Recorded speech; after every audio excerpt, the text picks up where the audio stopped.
কোরআনে নবীর কথা পড়লে মনে জল ঝরে নয়নে আল্লাহুম্মা সাল্লি মাওলানা মুহাম্মদ ওয়া আলা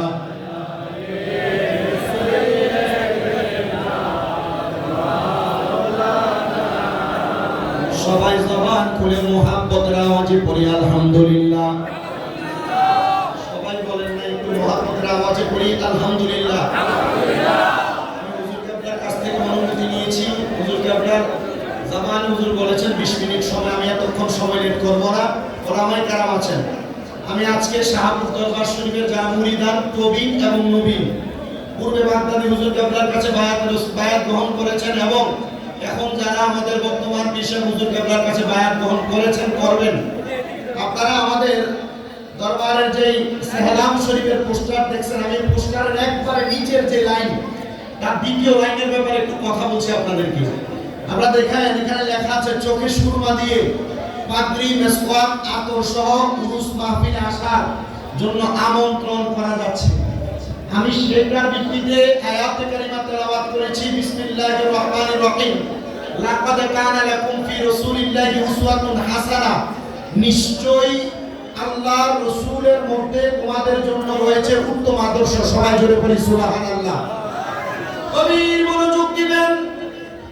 যারা তরিকত গ্রহণ করেছেন আপনাদের জন্য এই আয়াতে কারিমার উপর একটু কথা বলি। আমার আল্লাহ তাআলা বলেছেন রাসূল পাকের জীবনে আমাদের জন্য উত্তম আদর্শ। কিন্তু আমরা যারা শাহপুর দরবার সহ অন্যান্য দরবারের মধ্যে বায়াতে রাসূল গ্রহণ করেছি, আমরা এখনো পর্যন্ত আমাদের মাঝে রাসূলের আদর্শ গ্রহণ করতে পারি নাই। কেন? একটু মনোযোগ দিবেন।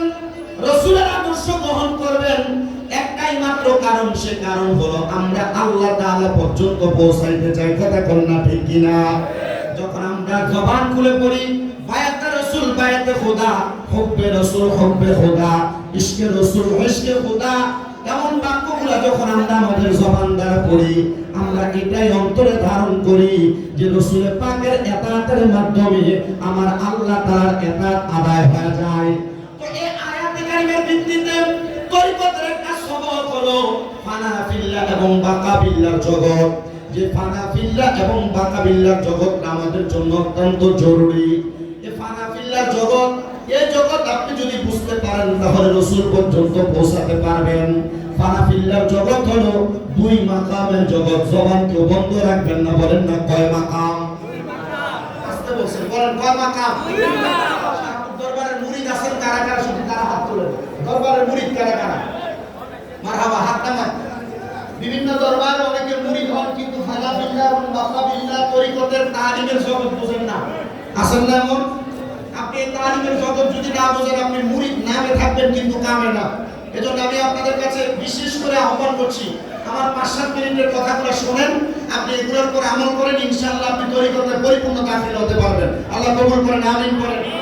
তাহলে আপনারা বলেন ফানা ফিল্লাহর কয় মাকাম? দুই মাকাম। আস্তে বলছেন, জোরে বলেন কয় মাকাম? দুই মাকাম। এক নাম্বার ফানা ফিল শাইখ, আর একটা হলো ফানা ফিল রাসূল। মারহাবা পড়বেন না? এই ফানা ফিল শাইখ এবং ফানা ফিল রাসূলের হলো দুই মাকাম। এক নাম্বার হলো সূরতে ফানা, দুই নাম্বার সিরতে ফানা। সূরতে ফানা তাকে বলা হয় যে ব্যক্তি যে পীরের হাতে হাত ধরে বায়াত গ্রহণ করে, পীরে যে সূরত গ্রহণ করে, পীরের পাগড়ি, পীরের পাঞ্জাবি, পীরের লেবাস যেমন, ঠিক মুরিদ তেমন সূরত গ্রহণ করাকে সূরতে ফানা বলে। কি বলে? সূরতে ফানা বলে। দুই নাম্বার সিরতে ফানা। সিরতে ফানা বলা হয় সেই জগৎকে আপনার পীর যে সিরতে চলাফেরা করেন, যে খাসিয়তে চলাফেরা করেন। পীরের খাসিয়ত হলো পীর কারোর সমালোচনা করে না, পীর তাহাজ্জুদ কাজা করে না, পীর নফল ইবাদত ত্যাগ করে না। ফরজ ইবাদতের পাশাপাশি পীর নফল ইবাদতের প্রতি বেশি মনোযোগী, পীর নফল রোজার প্রতি বেশি মনোযোগী। ঠিক পীর যে আমলগুলা করে, এই আমলগুলা মুরিদ যখন করে, এটা হয়ে যায় সিরতে ফানা, মানে নিজের পীরের রঙের রঙিন হয়ে যাওয়া। মারহাবা পড়েন। এই সূরতে ফানা এবং সিরতে ফানাকে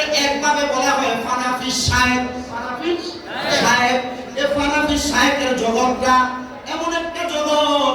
আল্লামা হযরতে ইমাম মুস্তালানি রাহমাতুল্লাহ আলাইহি বলতেছে, কেউ যদি শায়েখ হানাফি শায়েখ হতে পারে, মানে নিজের পীরের কাছে নিজেকে কাদামাটির মতো বানায়া তুলে দিতে পারে, কাদামাটিকে যখন যে সুরত দেওয়ার চেষ্টা করা হয় সে সুরত হয়ে যায়।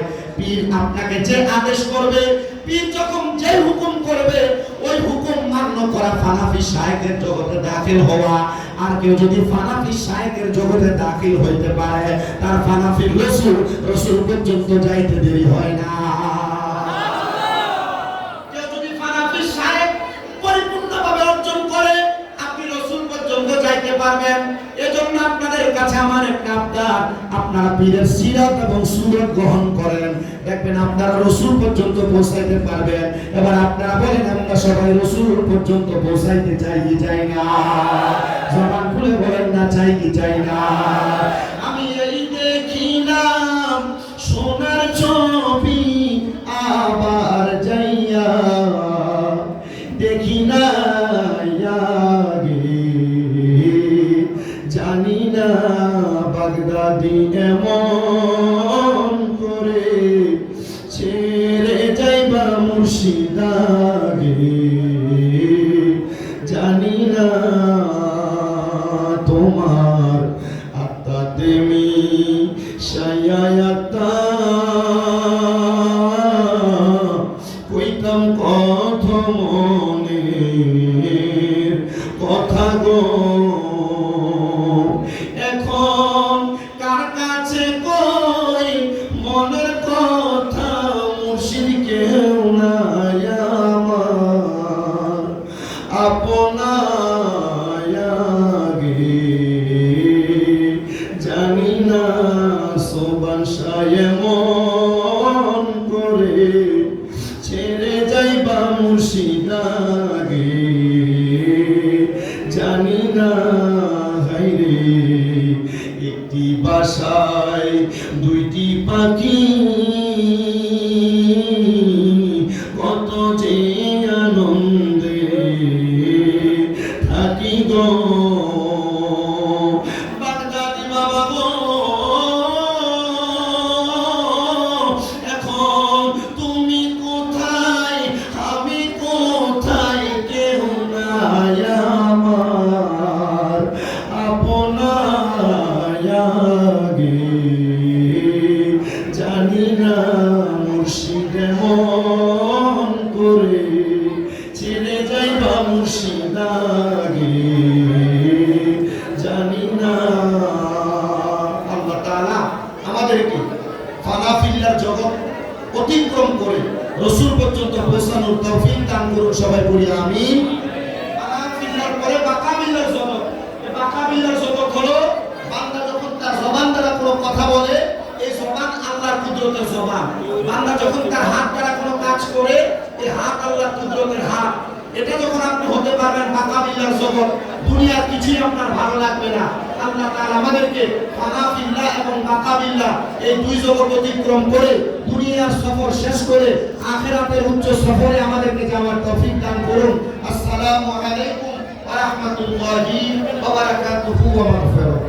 মাশাআল্লাহ, মারহাবা।